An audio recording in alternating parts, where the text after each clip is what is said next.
actually. Oh, Andrea Tessman. Yes, Kirk Buchner. I have a question for you. Hit me. On February 25th, 1984, what were you doing?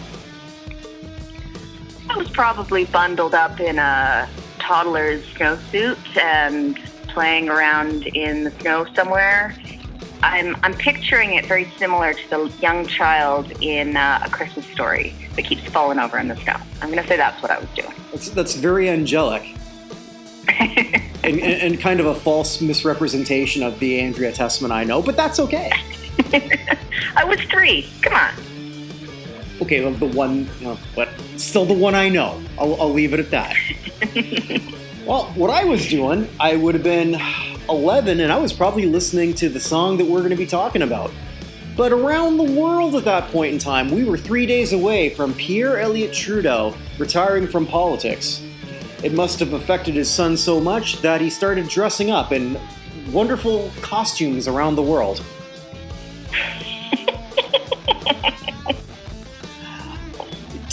The TED Talks, or that company, actually began 2 days before. I had no idea. I thought that TED was a fairly recent thing. I didn't realize that it was that old. Yeah, myself too, or just the organization that would become TED Talk. So, pretty impressive. Yeah. If you're going to the movies, you would probably be seeing the number one film of the nation, Footloose. Interesting. I've actually never seen that film from start to end.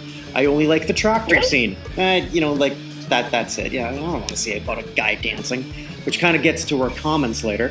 But the number one song in the nation, Van Halen, Jump. Their only number one hit, and one that you selected last week off the tragic death of really the song's, I don't want to say originator, that's not quite right, but the guy who pretty much put everything together, Mr. Eddie Van Halen.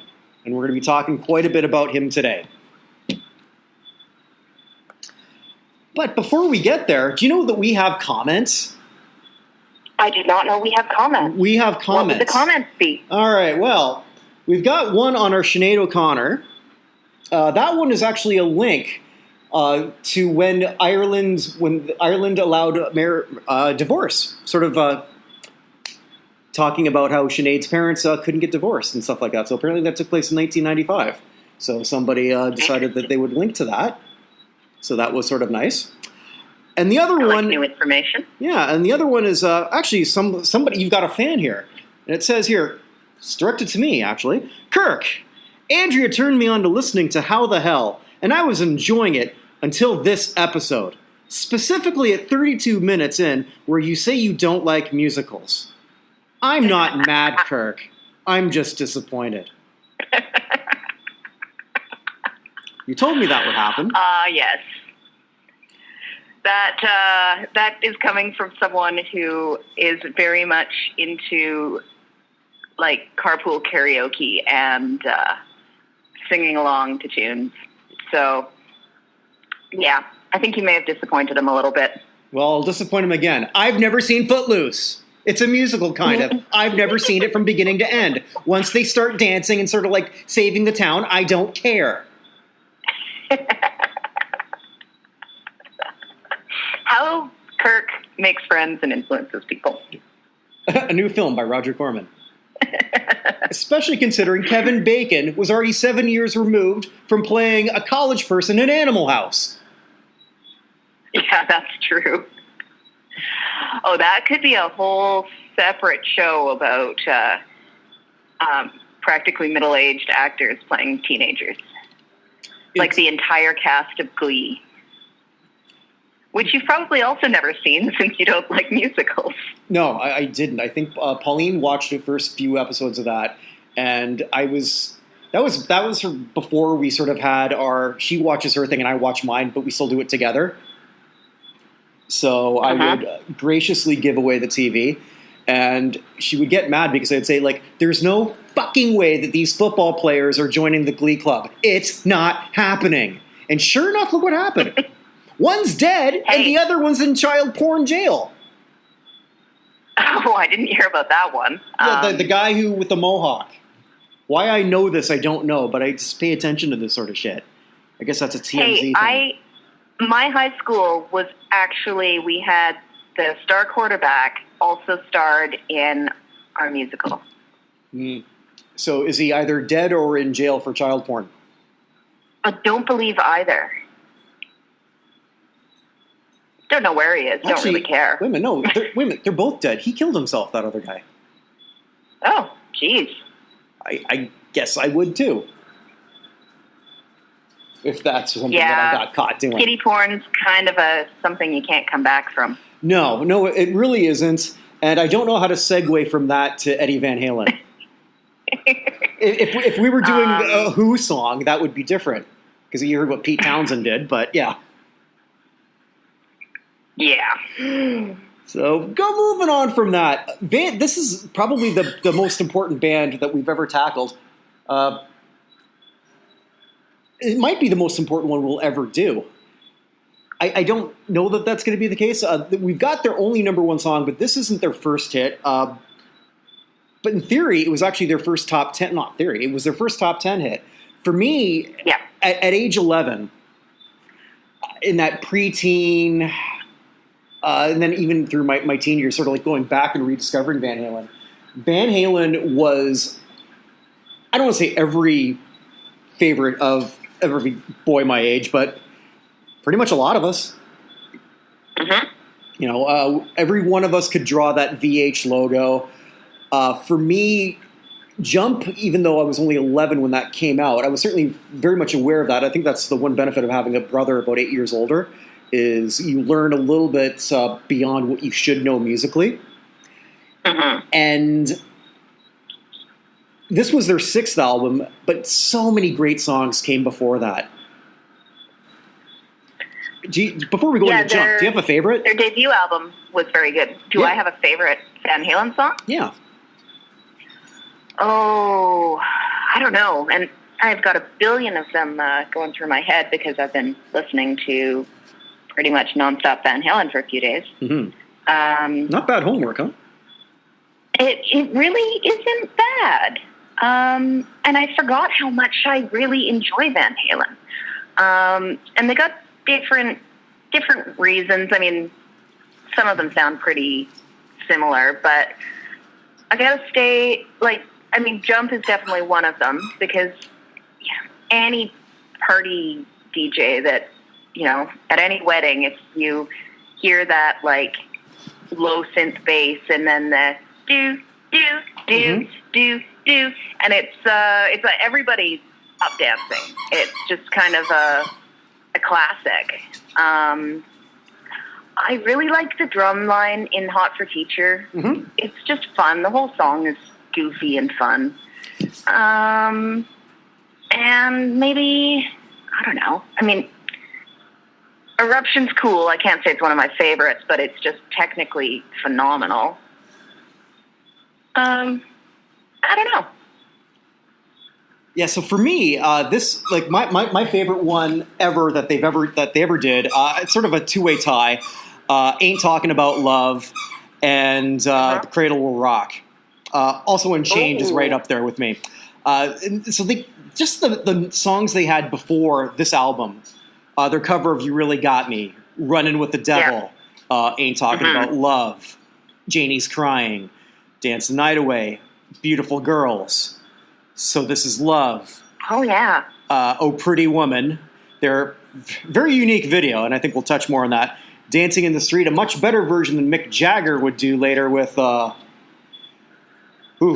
David Bowie. Where Have All the Good Times Gone? These were all right there before that. So this was that hard rock, heavy metal gateway. If you were into heavy metal, you still love Van Halen. If you really weren't into heavy metal that much, but you like good rock music, you love Van Halen. They were able to do all of these great things with that. They were a gateway drug. Yes. If that makes any sense. So when they came... Yep. Oh, sorry, go ahead. No, I just was agreeing with you.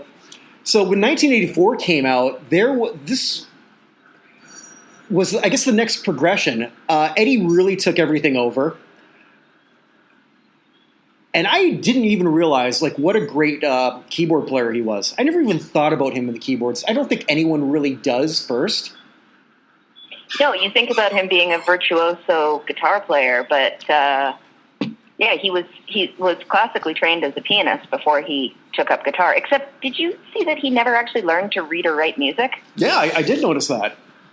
But he won like classical piano awards, and just that raw talent of being able to play without actually learning. Like, he had to obviously learn, but without learning the technical side of it, you just intuitively know what to do without having to read it. There's so few people who can do that and be this much of a prodigy. And just think about that. I mean, you're Alex Van Halen. You're one of the great drummers in the world. And you're not even close to being the most talented Van Halen. Yeah, completely overshadowed by his brother, his whole career. Which he seemed fine with. You can hear his also virtuoso style of playing, but seldom talked about. I think also what made 1984, I mean, the album itself, it was actually really nice to sort of like go back to it. This is actually one of the first albums I ever got. I don't think I bought it. I think it might have been an Easter present when I still got Easter presents. And it was like asking for albums. And I know this was like one of the first few I ever got. And just the way everything sort of introed, for those who were much younger than us, which is apparently a lot of people, especially me, Andrea. God damn it. That's more and more all the time. 1984 was that was sort of the year. Did you ever read George Orwell's 1984? Like, that seemed to be required reading for a lot of people. Yeah. Okay. So it was like this future dystopian book by George Orwell. He wrote it in 1948. Just flip the 4 and the 8. And that was sort of the year that everything was supposed to be in the future. And it wasn't just Van Halen sort of playing around with that. The Eurythmics had a weird hit, a minor hit. Sex Crime, 1984. And they would just keep saying that over and over. Sex Crimes, 1984. It wasn't... I forgot about that one. Yeah, I mean, I don't want to say it's bad. It was decent, but there's just so much in their catalog I prefer. But that was this Orwellian year where everything was supposed to change. Obviously, it didn't. But Eddie sort of played into that with that opening 1 minute, just synthesized riff, which is probably the most dated of the entire album. Yet, at least it didn't go too far. I was thinking when I was listening to this of Styx's Kilroy Was Here, where they're trying to be all futuristic and they just totally killed their career, or their credibility rather, with Mr. Roboto and whatnot. Yeah. And this was just sort of like an homage. He didn't go too digital, just that little beeps at the end, and then it just bleeds right into Jump. And at the time, this was not my favorite song by Van Halen. I still feel that way now. I prefer the hard guitar rock, but in listening to interview after interview over the past few days, when Eddie says that his synth rock, and I'm paraphrasing, of course, it still sounds like Van Halen. He's right. Everything he sort of does with the keyboard still sounds like a Van Halen song. Like, did you feel the same? Oh, absolutely. And you're mixing that synth rock style with his unique guitar solo style. And it is definitely Van Halen. Even if you didn't know the song, you could still pick it out. Absolutely, and that's like another song on that album, "I'll Wait," which is certainly it's almost all synth. That's Van Halen. It's so that distinct style. I think also too, and what sort of gave them, and I talked about them being a gateway, and this is really what I feel this song was. It brought them to a pop crowd without going too far pop. The rest of the album, kick-ass songs, like you mentioned Hot for Teacher. Like, I love that drum solo. Panama is just another one of my favorite songs, too. You're not alienating your bass. No, you're pushing the envelope a little bit by trying to expand the style, but yeah, you're still providing good classic, good heavy. It's not quite heavy metal. I mean, I know it is heavy metal, but it's still not the same in my mind. Right, and that's I don't know. and that's how I've always felt about Van Halen. Right in the middle. Gateway. Yeah, exactly.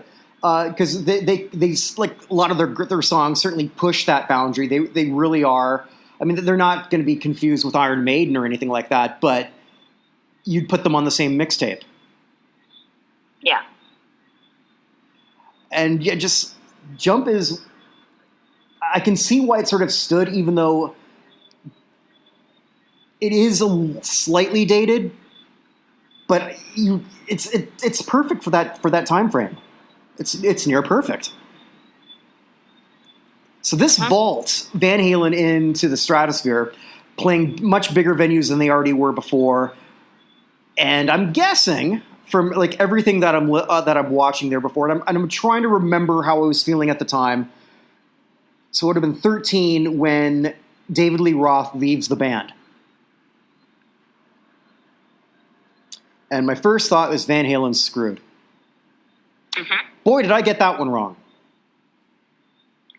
I still have to say I prefer the David Lee Roth songs to the Sammy Hagar songs. I think most people do, but commercially, Van Halen or Van Hagar, and I don't want to say that because it seems so derogatory. Because the more I sort of like was delving into this, the more I want to party with Sammy, and want to hang out with him and Michael Anthony more than any of the others, even if Eddie was still alive. Yeah, I didn't really know much about the history aside from the back and forth between singers and it just seemed like it was a perpetual loop of Roth and then Hagar and then Roth and then Hagar and then what's his pickle that was there for like a year and nobody liked, and then it just was this cycle of constantly changing band members and all this stupid drama going on, and at the end of it seems like the Van Halen brothers were the constant denominator in all of it.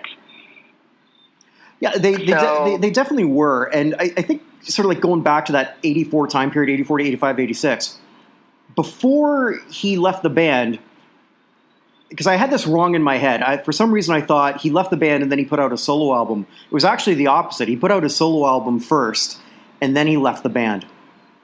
Mm-hmm. And one of those things, I think going back to what I said, where I thought, okay, Van Halen's not going to survive without David Lee Roth, because at that point, the 11-year-old me, and I'm sure I'm not alone in that, knew Eddie was the talent, but David was the star.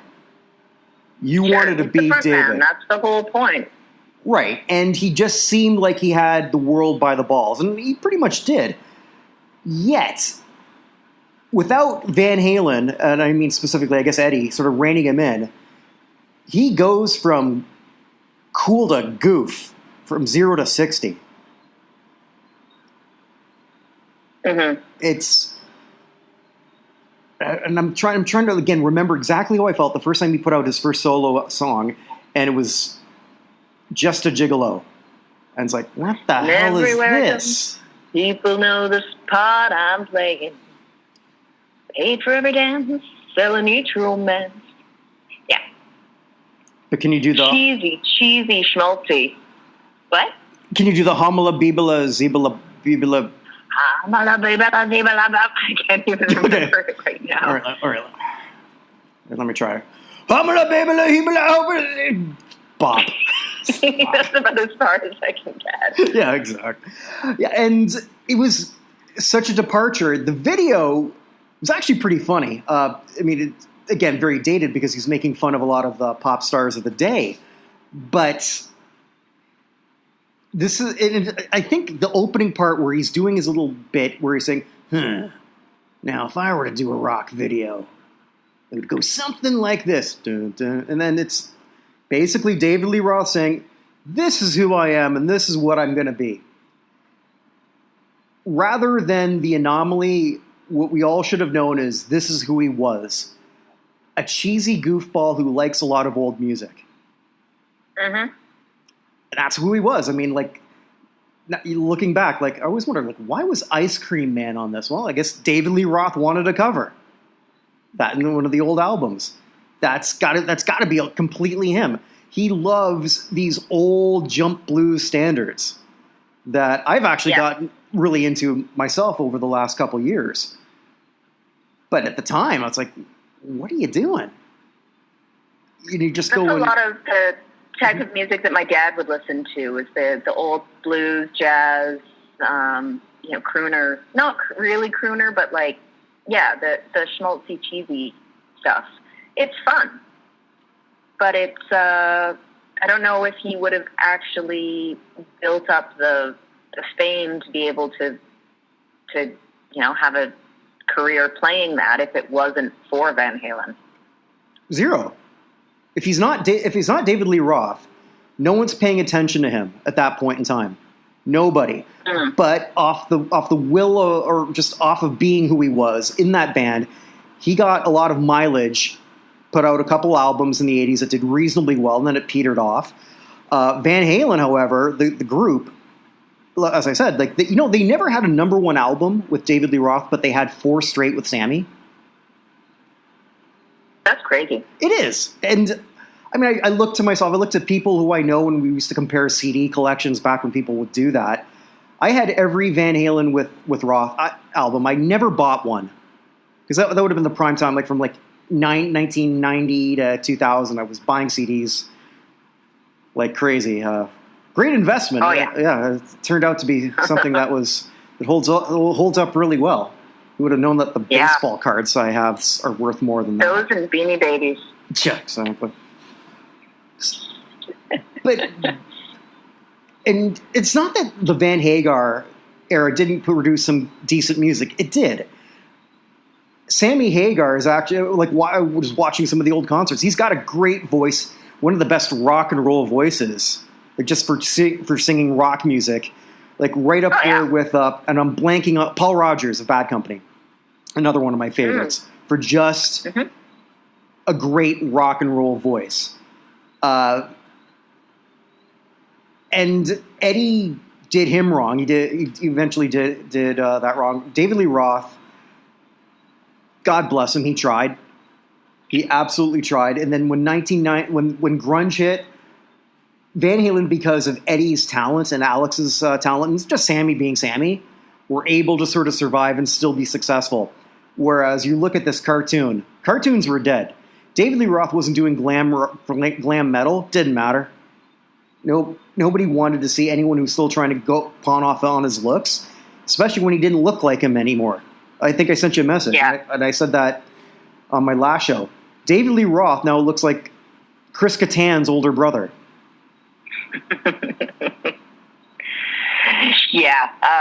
Google that, listeners, if you're actually out there. It's pretty accurate. And also, I was thinking Alex Van Halen in some interviews, I think he might be Keanu Reeves' dad. That's an interesting analogy. Just sort of like the more haggard, rougher one, and just like he married the hot one who passed the looks on to Keanu. Actually, I used to say, because with Pauline being Indonesian and the Van Halens are half Indonesian, I said, see, that's what our kids would look like. And she went, oh. What? That's not like, they're not hideous. What are you talking about? What's wrong with this? Oh, I got no comment on that one. Well, there's not a lot of half Indonesian, half white celebrities. There's the Van Halens, Kristen Crook from Smallville, and Zach Morris from Saved by the Bell. Didn't know that one, huh? What? Yeah. How is he half Indonesian? Because that blonde hair is dyed. It always was. Oh, bizarre. I would have never guessed that. Me either. That's what happens when you're bored one time and you look up half Indonesian celebrities. I don't know I'll ever bother, but that's interesting. Well, I mean, when you marry an Indonesian, it might be interesting to you. Fair. Yes. So then we go back to everything that sort of happened with Eddie, with David Lee Roth. They try to go back, and at the end of the day,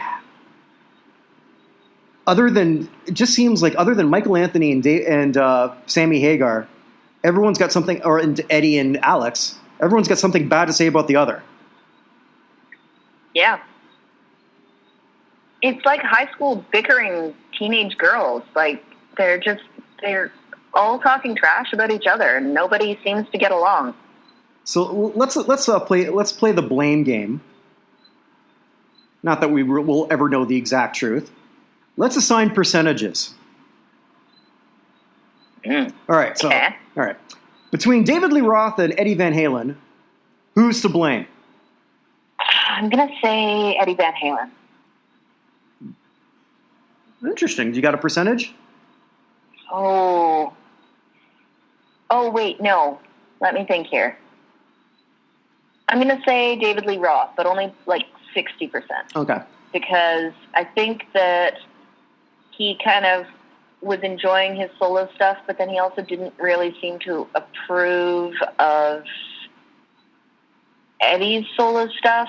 So, like, he was thinking he was working outside the band too much, except so was David Lee Roth. So I think that in that first breakup, I'm going to say David Lee Roth. Okay. Yeah, I'd sort of agree with that. I mean, actually, I'd go higher because David did leave. That's true. Depending on what version is true, Eddie was either blindsided or knew it was coming.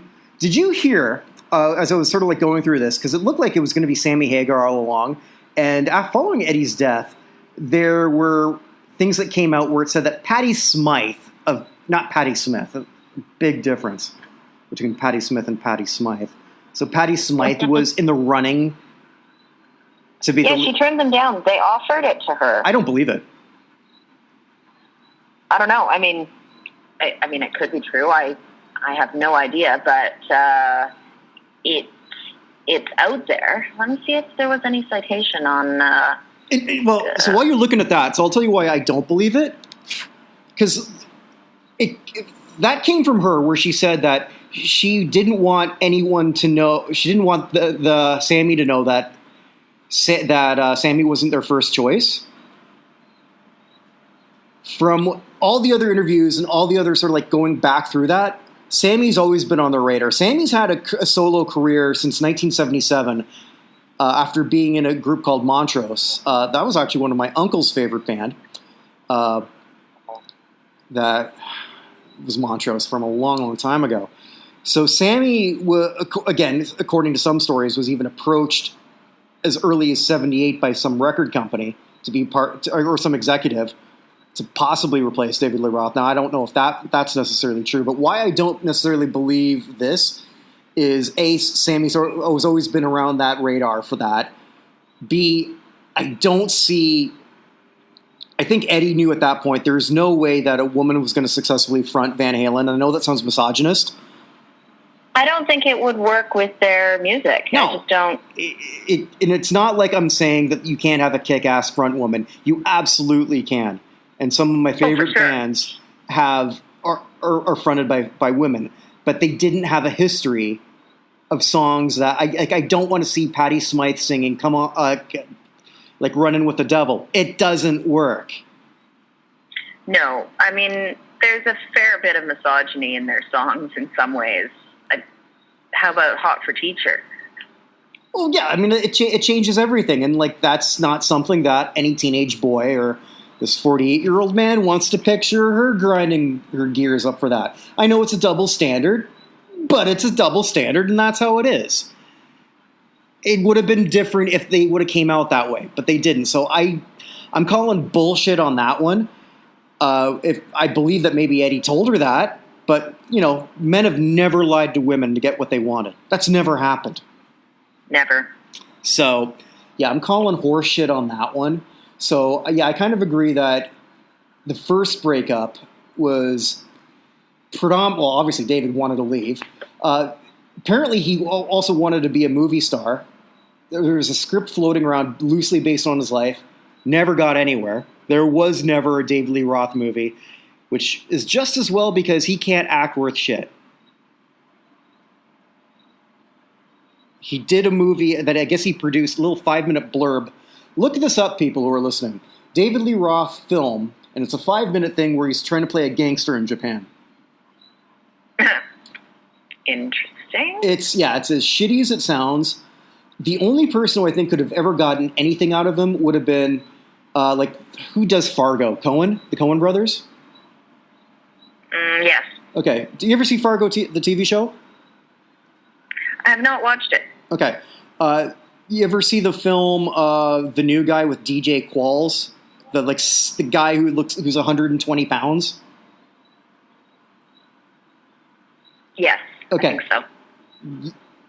They actually in a couple episodes they have him as a hitman, and it's believable. Ah. And he's still 120 pounds.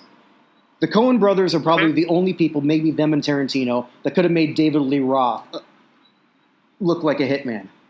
David Lee Roth was not one of those three people who could do that, because he's not a Coen and he's not a Tarantino. It's as horrible as it sounds.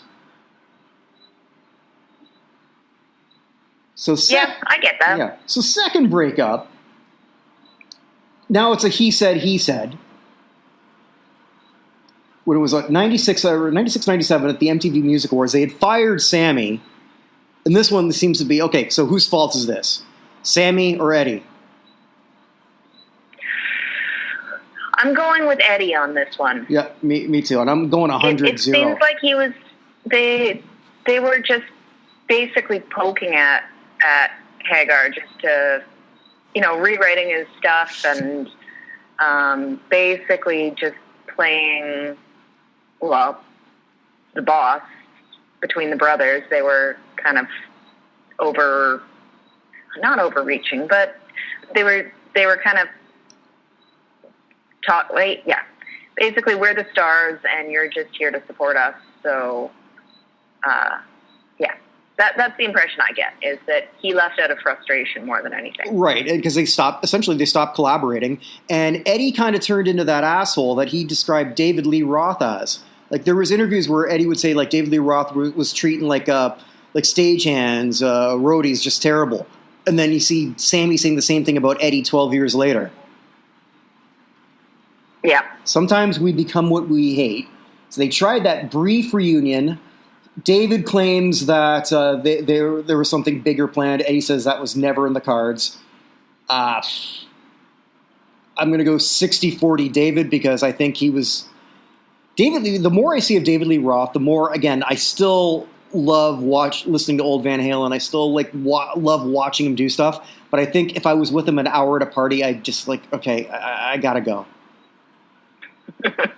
I'm maybe the younger version of me, sure, but right now no, go away. I can't hang out with you anymore. Yeah, I'd buy that. I think that he does seem like he would be a bit intolerable. Like you're in your 60s, David. Stop putting wasabi in your belly button and asking women who could be your grandchildren to lick out of it. Just, I don't know that he ever did that. I'm just throwing that out there. It just sounds like something he would do. That's a weird image that I didn't want in my head. So thanks. Well, I'm the gift that keeps on giving. I don't even know why I came up with that. It's just the first thing that came to mind. I got to start watching different porn. Anyway. No comment. So then Eddie makes the worst decision, or I think the worst casting move ever. And Gary Cherone. Poor Gary. Gary wasn't a bad singer, but nobody, and I mean nobody, who was a Van Halen fan wanted to hear the guy who sang More Than Words in your favorite rock band. Nobody wanted it. He had no chance. That's true. And I wonder about that decision. Like, were they thinking that maybe they could control him, or like maybe he was? I don't know. It seemed like such a strange decision to put him in that position. I don't know. I mean, it might have just been where they were getting along. They were jamming okay, and Gary was okay sort of letting Eddie sort of like take the helm, and why not? I mean, yes, Gary had been successful to a certain degree, but he wasn't going to replicate that. It was, and what rock star doesn't want to sort of, like in that era, take that opportunity if you're of a certain level? Like, why wouldn't he want? Why wouldn't? Yeah, I mean, why wouldn't you want to be the front man for a extremely successful band? Was that a pun? Extreme. A little bit. A little bit. Okay, nice. But at that point, that's sort of like where Eddie lost touch. The music, the last album, Van Halen 3. I know there were albums after. I re-listened to that. It's all over the place. It's not very good. And at that point, I don't want to say that Eddie just lost it and then they became a nostalgia act afterwards, because that's really what happened. But when you've done well for 20 years, you've got nothing to be ashamed of if you sort of like go down this nostalgia route. Nothing, in my opinion. Yeah. Yeah, I think that I think they've definitely held up to the test of time very well. Mm-hmm. Van Halen 3 definitely didn't get the traction that their prior albums had, but I still don't think it's a bad album. I think it's bad for their standard. I found it a little uneven. I think Eddie's trying to go to a dark place. Sometimes it doesn't work. When you're talking about certain, like if he's talking about like being addicted to drugs, that's one thing because he was. When you're talking about sort of being downtrodden, well, you're not. Kiss is one of those bands I have a love-hate thing because I love them, but I know they're not necessarily great.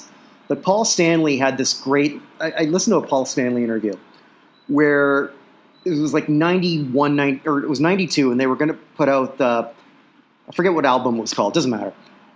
And Gene wanted to go a bit more darker and grunge, and Paul said to him, like, "What are we going to complain about? The fact that our maid didn't clean up very well?" Yeah. You know, and like that's what I loved about. Just Paul can be insufferable sometimes listening to him in interviews, but Paul Stanley knew who Paul Stanley was. Eddie Van Halen put out an album that didn't feel like Eddie Van Halen. Mm-hmm. And maybe that's sort of like where he got a little bit lost. And if you go in the nostalgia thing, you're still producing music, doing your own thing. I thought he would have produced actually more of other artists. He never really did. I mean, he had his own studio with 5150. Yeah. Yeah, that's right. I mean, with the studio and with his fame, he could have easily taken on other artists. So when we look back, what's the legacy of Jump? I mean, I still hear it, 'cause, you know, just being a sports fan, they'll still play on the occasional jump shots on the NBA. Not that I hear classic radio down here in Barbados, but if you put on any kind of mix of 80s music, it's going to come up. It'll be on a rock list, a pop list. It's still a very, very good song. It's fun. It's not pretentious. The video, we haven't even talked about the video. If you're not a Van Halen, because if you're not a Van Halen fan, just look. Okay, forget about Diamond Dave's crazy outfits. Eddie's smile. Like, does any musician look like they enjoy what they're doing more than Eddie Van Halen? Seldom. There's a few moments in various videos that you see that sparkle, but not often. And it was such a simple video. It's just them playing, which is stripped down for, again, that year, 1984, where so many bands were trying to figure out what works, and so many failed. Yeah. Van Halen hit every video they did in 84 out of the park. Like, Panama was another one, just like Cars, again, Cars in concert. Hot for Teacher, that was just brilliant. Actually, I don't remember All Wait. Did they do a video for that? I don't remember it. I don't know. I don't. Not sure. So, last words on Jump. I think it will continue to stand the test of time and be one of those power rock pop hybrid party songs that will forever be in people's fond memories. I think that the younger generations will still recognize it because it will continue to be played on the radio. It will continue to be played in like every arena out there for various reasons. I mean, it was the theme song for the Winnipeg Jets, who then, when they brought the team back in 2011, that sounds right. They refused to play it, and the fans went ballistic, and then now they use it again.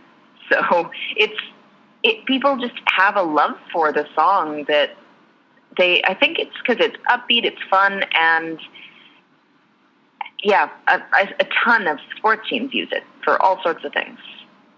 And I think it will for a long time. It's like Start Me Up opens up almost every kickoff in football. You know, it's the same thing. Jump will stay around for a long time. It deserves to be. I mean, again, like it's not even in my top 20 favorite Van Halen songs, but it deserves to be their number one hit. It checks the boxes. Yep. So you know what I got for you next week? I'll agree with you on that one. You know what I got for you next week? I got something. What do you have? Okay.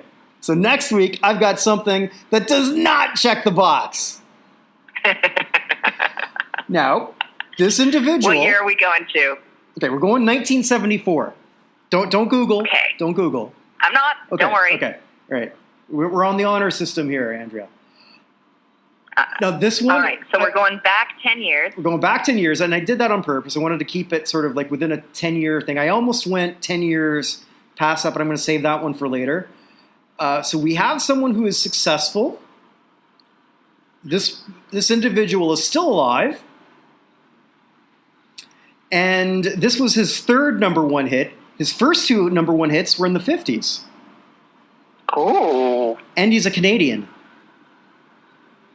Interesting. Any guess? Okay. No. Okay. This song, so we got a successful person. So it's like, but it's also on one of those worst lists of all time, worst songs lists regularly, including mine on notinhallofame.com. Check it out if you haven't. The worst top 100 worst songs in pop culture. I have to update that because Owl City's Fireflies are not on that, and what do the Fox say is not on that, and a few other ones. That Selfie song is not on it. That'll be on it too, but it's got to be updated. It's about 6 years old, and I picked this song also too because, and I'm going to go just a touch political. In the United States, the country that we talk about, and again, we're a pair of Canadians discussing American culture because we can. Because you're not going to talk about our culture, so why not? Hey, don't talk about that, Hoser. Nice. Strange brew! A lot of people really confused right now. Yep. So right now there's the confirmation hearing of Amy Coney Barrett. And there's some there's some left-wing people who think that if she gets in, that it will overturn Roe versus Wade. Now, I don't think that's going to happen. Personally, I could be wrong. But I thought, what? Now, do you know what song I'm talking about? I still don't. Okay. I'm talking about a pregnancy. You're having my baby. That's the song. I don't know what you're talking about. That's the song. You're having my baby. Who's it by? Paul I don't know Anka. this. Paul Anka. Oh, my goodness. You're having my baby. Yeah. What a wonderful way of saying how much you love me. Okay, yes. Yes, I do know that song. Oh, you're forcing me to listen to that crap? Yes. All right. Because it's I think the career of Paul Anka is a very, very interesting one. I think so too. And the first ever teen idol from Canada to make it in the United States. Some cool little late 50s tunes that hold up a lot better than this one.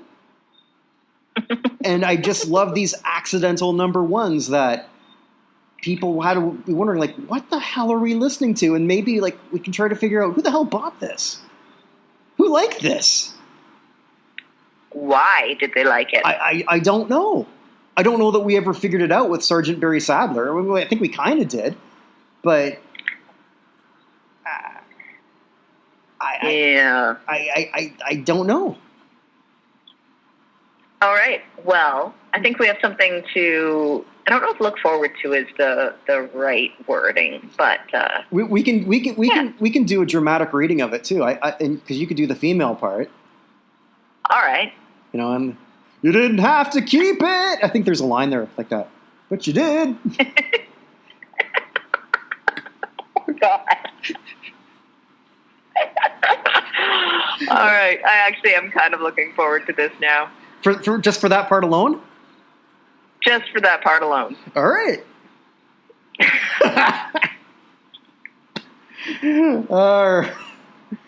Yes. Next week, tune in to hear the chairman, Kirk Buchner, sing about a woman's uterus. Talk about mansplaining. Well, it's not going to be the last time I've ever been accused of that. I just explaining. I didn't know there was a gender in front of it. But I guess I will be mansplaining. I don't know. I think this whole song is mansplaining, I guess. I think it really is. But the woman seemed happy because I'm a woman in love and I love what you're doing to me. I think that's the words.